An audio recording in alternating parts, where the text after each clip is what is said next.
Hey fellas, happy Homebrew Wednesday. Yeah, I actually accomplished quite a bit of stuff this weekend, which is always good. Got some carboys cleaned, set aside here.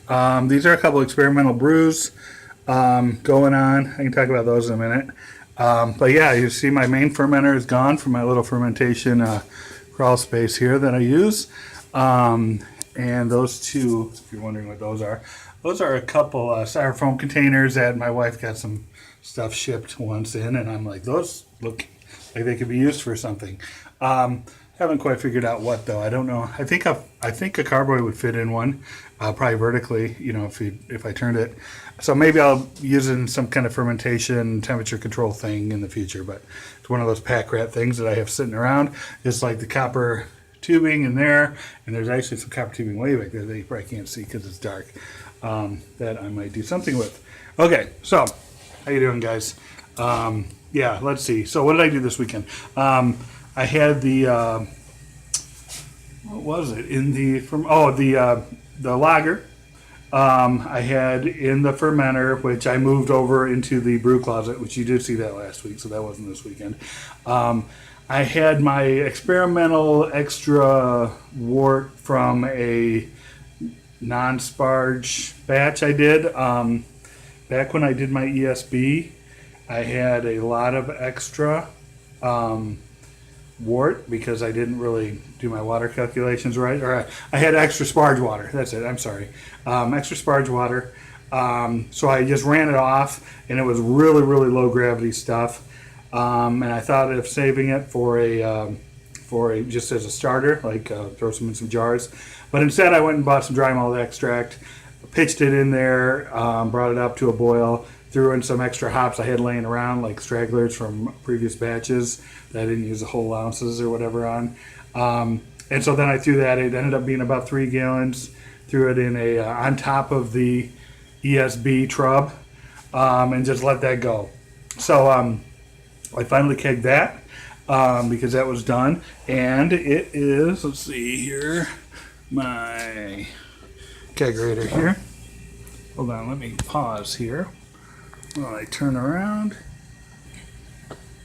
Okay, back to it. My kegerator here, I actually have 3 cornies crammed in here. Yeah, this one here is my ESB. Wait a second. No, it isn't. Yes, it is.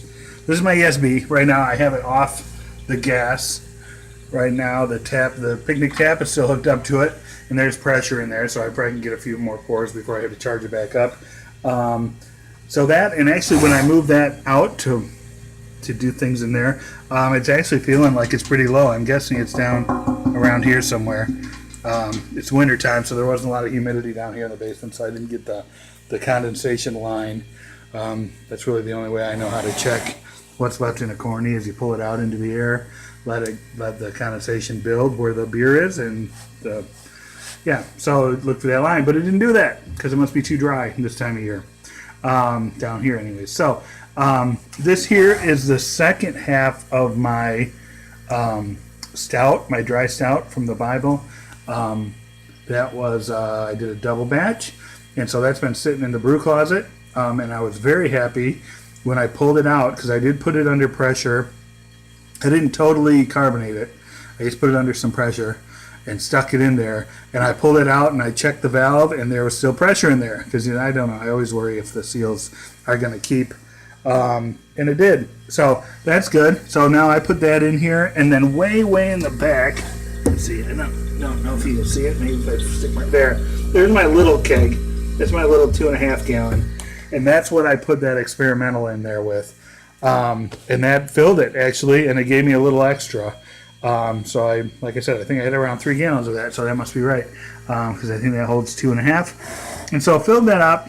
So I stuck both of those in the fridge for a day or two, maybe a day and a half, and then I threw them on 30 pounds of pressure.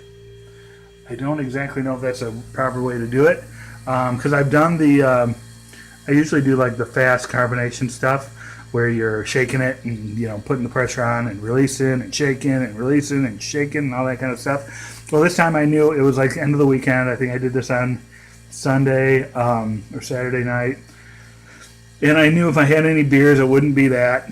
And so I figured I'll just put it under pressure for a few days and let it sit. I think I have rocked it a couple times, but not like a big shake. So anyways, so those are sitting there under pressure.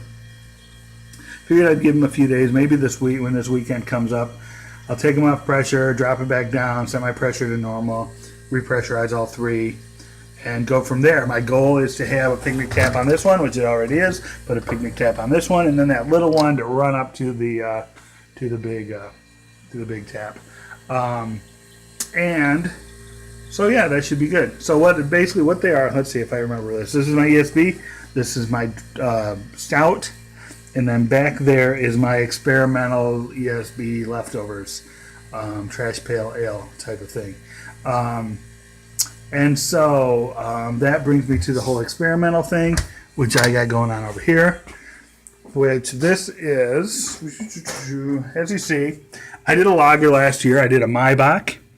And the Maibach I kegged half of it, because back then all I had was that little keg. So I did a 5-gallon batch. I kegged half of it, and the other half I put in bottles. Well, I think I let it lager for so long that the yeast was pretty much useless, because by the time I got around to opening the bottles, there was like no carbonation, and they tasted really sweet. I used carbonation drops, so I'm guessing it's just the sugar sitting there that never really fermented out. So I gave it some time, tried a few bottles later, and it was progressing very slowly, if at all. So what I ended up doing is I had something, I don't even know what it was, but I took some Pat Max. I got some yeast from Pat Max brewing caps, the sample that they send you. They did like a free giveaway once, and I put those. I took the remainder of the bottles I had, or most of them.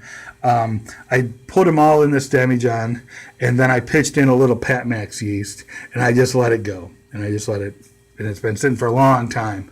So it's been done for a long time. I'm hoping that it fermented out enough and that there's enough alcohol and enough CO2 in there that it's not growing anything on top. I don't think so. But anyways, so that's just been sitting there not doing anything. Then when I did that experimental, I racked it over into the little keg. I had some left over, so I thought, well, what should I do with it? I grabbed this growler, threw it in there, and I had, I did have one more bottle of this stuff that I never cracked open. And I thought, what the heck, what else am I going to do with it? And so I cracked open that little bottle of the Maibach lager, and that actually I think might have been done, because I cracked it. It had a nice little hiss to it. I poured just a little sample taster glass of it, and it foamed up like nuts, and it tasted all right. So that might have been done, but I figured, what the heck, it wasn't cold. It was still at cellar temperature.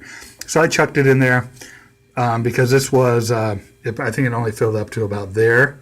And so I threw in my test, hydrometer test tube, graduated cylinder, it's not graduated, cylinder in there, and then that beer to kind of bring it up to a little higher level. Threw in a thing. I don't know if it's bubbling anymore. If it is, it's going slow, but it did build up some pressure, so I did do something. Because that was pretty much finished. Yeah, and so that's that. So now I have these two just like random beers. I guess what I'm thinking of doing is I guess my original thought was just that little 2.5 gallon experimental keg. Drink some of that, and when it gets down low, pitch this in with it and kind of make a trash can type of keg. But then the other thing is that ESB is almost empty. So I could crack that open, chuck it in there, repressurize, bring it down to temperature and repressurize it and see what that tastes like. But I'm not going to do any special bottling or kegging of those two. I think I'm just going to chuck them in with the remains of another thing and see what happens. And if I throw it out, I throw it out. But I bet you it should be something drinkable anyways. So that's what I've been going on this week. I I know I had a few weeks where it was just, yep, sitting in the fermenter, I should keg this. So I'm glad I finally did. I'm glad that stout, well, sort of bittersweet, glad that one stout kicked. And so I could put in the second one. That was a really good stout. So I'll definitely make that again sometime. But anyways, hopefully my framing's okay now that I think about it. But anyways, yeah, that's it this guy's week. That's it this week, guys. Yeah, hope you enjoyed the video. Thumb up, comment, whatever, subscribe. I like hearing comments from you guys, not just because of the whole whatever it does to your YouTube channel. I just know I get a lot from you guys, and hope I can put out something that you guys at least feel like watching for 4 minutes. Okay, that's it. Have a good week. Happy brewing. 17. Cheers. All the other things people say. All right, bye.